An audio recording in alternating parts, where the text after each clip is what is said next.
Want to buy property with your partner or friends?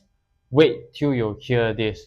Okay, I'm Saturn here, a 21 years old PA in Malaysia. So today I'll be talking about, should you buy property alone or with someone? Okay, number one is why people choose to co-buy. Okay, because of rising property price in the market currently, which make it hard for a person to able to get a loan for 80 or 90% from a bank. Okay, and sometimes it's common among couples like our generation, Gen Z. Okay, it's quite common to co-buy with couples or siblings. Friends are rarely have this case, but mostly it's couples, siblings, within family members who want to start invest early, okay, or want to have a home for themselves in the early age. Maybe to flex, maybe to get some rental, okay, I'm not sure. And then on paper, yes, on the paper, the SPA, it looks very good, very sharp, like a very good financial move. But actually, there is more than beneath the surface. Okay, so I'll talk about the pros of buying together. Okay, the good thing about buying together. Number one is you share your financial burden lah. Of course, it means that your loan, you join name, and then probably you all get to an agreement, split the loan, the installment you divide into two. Okay, so it's 2,000. Each of you pay 1,000 per month to the bank every month until you cover it. Okay, so and of course, if you have joint name, right, your budget can be bigger. Let's say if one person, one name only, then probably your budget is 300,000, 400,000. But if you join name with someone else, then probably go up to 700,000 maybe. Okay, so your budget also expands.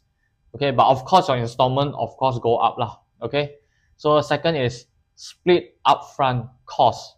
If you are buying for sub-sale, okay, you need to pay the 10% down payment, and then you pay for lawyer fee, a legal fee, and then you need to pay for the stamp duty fee, renovation cost, etc., etc., etc. Okay, so this one of course you will need to split with your partner. Okay, of course, emotional motivation is one thing. So let's say you are having a joint name with your partner. Okay, then this one, I think it will drive you to have more discipline over your money. So probably you will know, okay, you will know how to budget every month when you get your salary. This amount is for expenses, this amount is for installment, this amount is for saving. Like you will budget it yourself. I think this one also trigger a little bit. Then of course you'll get a potential higher return. And potential higher return is not a guarantee. It's not a guarantee. It's only when you can spot a good property at a good location and at a reasonable price. Okay, so this is not guaranteed. And I will talk about the cons and also the hidden trap of co-buying. Okay, so of course you'll go into this agreement for selling, renting, or renovating. Let's say you buy that property with your partner.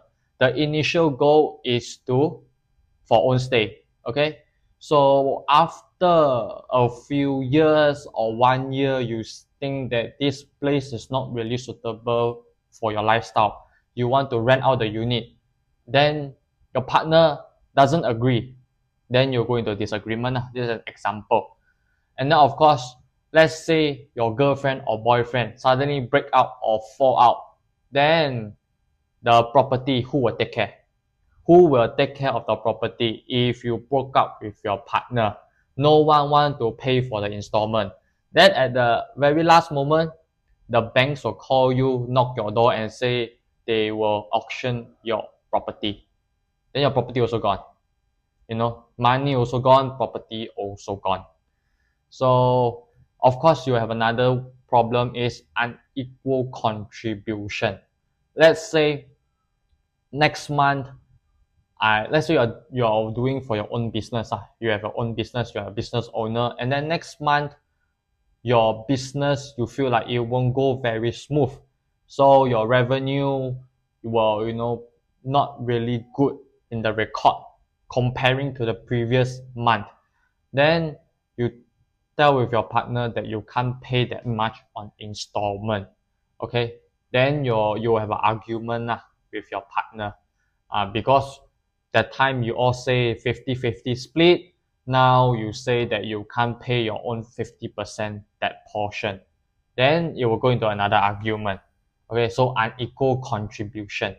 Okay, of course you will have credit risk also. What do you mean by credit risk? It's your credit card. Okay, if one party stop paying the loan, okay, your credit score will be affected because it's your name. Okay, it's a joint name. It's a two name in one SPA. Okay, so if you have credit risk, right, buying your next property will be an issue for you. Okay, so I'll go for number 4 is legal and ownership traps. Okay, you have no legal agreement which will determine your future problem. Why?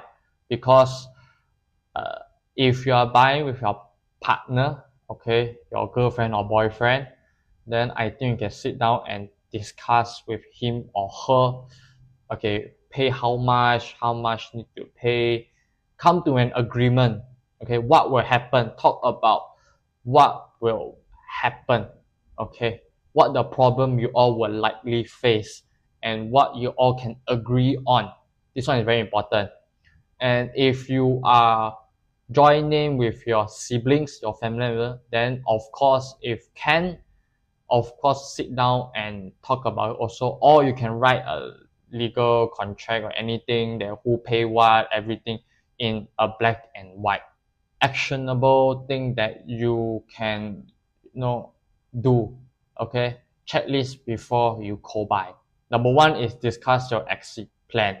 What happen if one of you want to sell in the future 1 to 2 years or 5 years? Are you okay? Can you accept?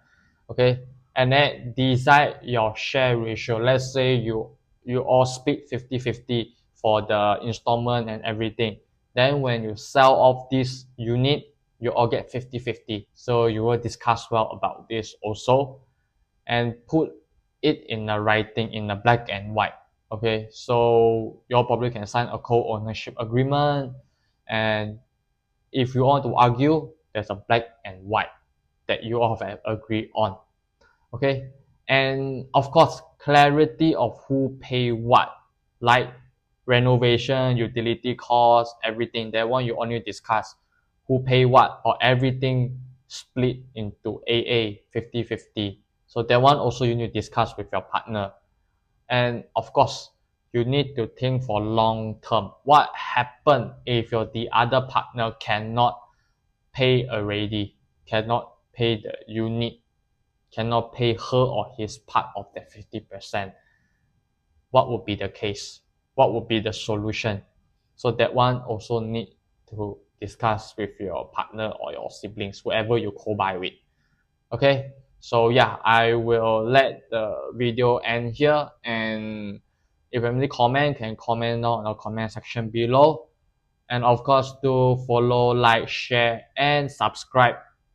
And of course, do follow my Instagram, saturnc.property. Any question also can DM me on my Instagram, and do also follow my Instagram. See you on next video. Bye bye.